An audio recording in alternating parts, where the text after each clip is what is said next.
panthers once roamed the entire southwest of the United States, but their numbers dropped to 20 in the 1970s. You've helped the population back to more than 200. That's an incredible success story. How did it all happen? Our partner, the state agency, Florida Fish and Wildlife Conservation Commission, and the U.S. Fish and Wildlife Service worked together in the 1980s when the population was actually down to about 30 individuals. We were starting to see inbreeding issues, cowlicks on their backs, kinks in their tail, and they were having difficulty reproducing. So we decided to bring in 8 female Texas cougars to help the genetics. It grew from there, and the population has been growing ever since, but we've also been doing a lot to try and conserve habitat and corridors, protected lands in between conservation lands because they roam such a large area. And so we've been working hard to try and give them the space they need to have places where they can den and raise their young and hunt. Erin, you're a veterinarian and the Florida Panther National Wildlife Refuge manager.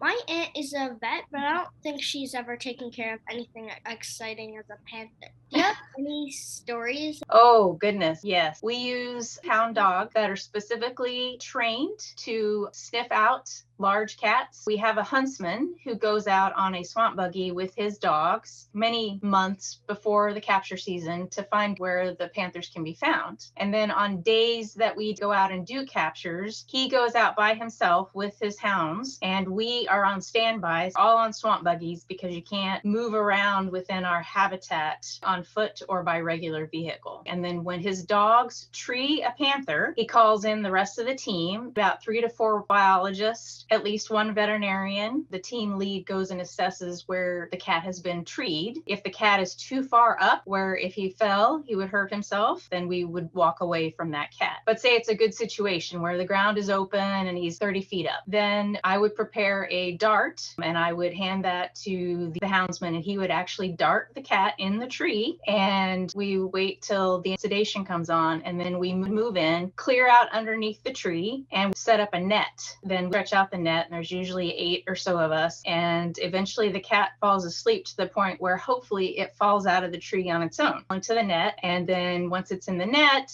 and hopefully it's fully sedated, then we would move it somewhere where we can work on it. So some of the exciting things that can happen during that initial capture is the cat doesn't fall out of the tree, so someone has to climb the tree, tie a rope around the cat, and lower the cat down. Option B is that the cat's not fully sedated, so when he drops into the net, he jumps back out of the net and runs off, and he's only partially sedated. And that means we have to run after him and grab him, get him down to the ground so we can give him more drugs to try and get him to go to sleep. So those are 2 situations, both of which I have been a part of, and they are quite exciting. The Florida panther is still one of the most endangered creatures in the United States. Why is that? Primarily because of habitat availability. The majority of their population is located south of the Caloosahatchee River. Some of them swim that river, but the majority stay south of the river, especially females. So they're limited by the habitat that's available. And the 2 things that will limit them are prey species such as white-tailed deer, what they eat mostly, and denning areas. Females like to use a plant called saw palmetto, and when they den, they go into big patches of saw palmetto and create roadways underneath the leaves, and they'll have their den in the center, and when the kittens start growing, they'll start using these roadways to move around, but they're covered by the leaves. But that plant's very important for them. They have to have that plant. We have found females north of the river just in the last 5 years. It was the first time we saw them since 1976. So they feel comfortable enough to move north, and they're actually having kittens, but it's a slow going process. We're not making any more habitat. We're more likely to lose it as more people come into Florida and develop those areas for housing. I went to Florida a few times actually, and it's quite nice.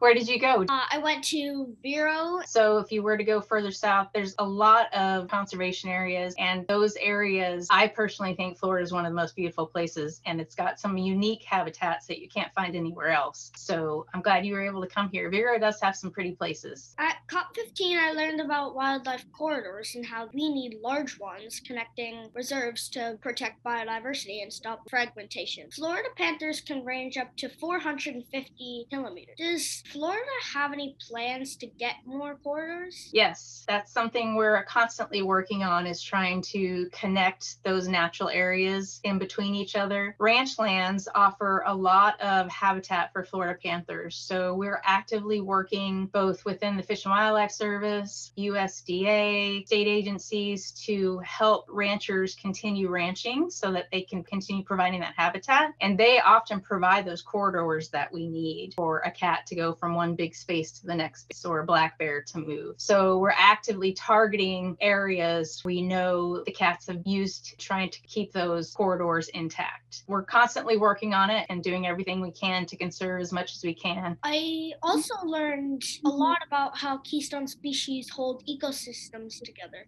Have you seen anything happen to the refuge as the numbers of panthers have increased? We do a lot of great habitat management on the refuge, including prescribed burning, invasive plant management, all of which helps the white-tailed deer population grow. The biggest thing we've seen is more use by different panthers. Because they have such large home ranges, they don't stay in one location all year long. They may stay 2 weeks here and then move on to another natural area. We have trail cameras up, and about 10 years ago, we did a study with over 90 cameras all over the refuge, and we counted about 13 different individuals using the 26,000 acres that make up the refuge, which is a pretty good number. We've noticed that increase. Our black bear population has definitely increased. Our snake population's doing pretty good. I think our white-tailed deer population has definitely increased as well. The good things you do for panthers benefits a lot of different species.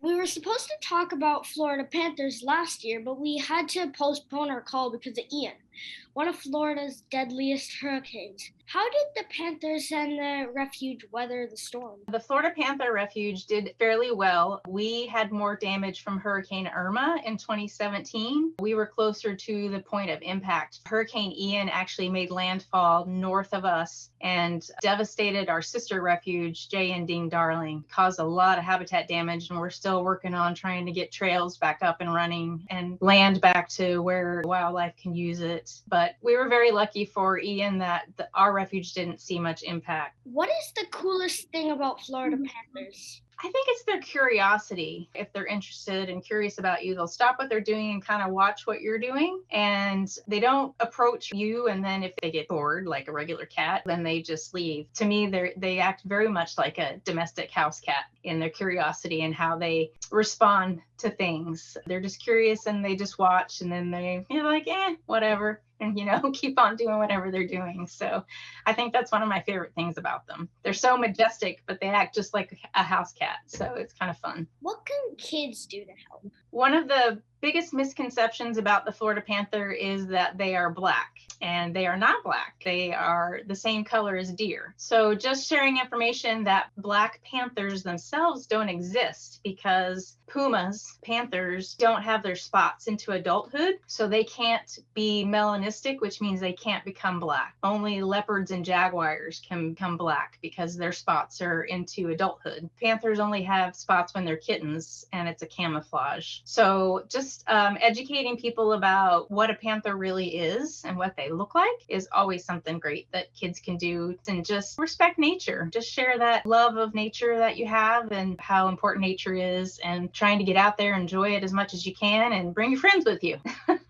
Dr. Myers, thanks so much for joining me today. Click the link below to donate to become a friend of the Florida Panther. And remember, together kids can save the world. Please like and subscribe. Thank you. Thank you.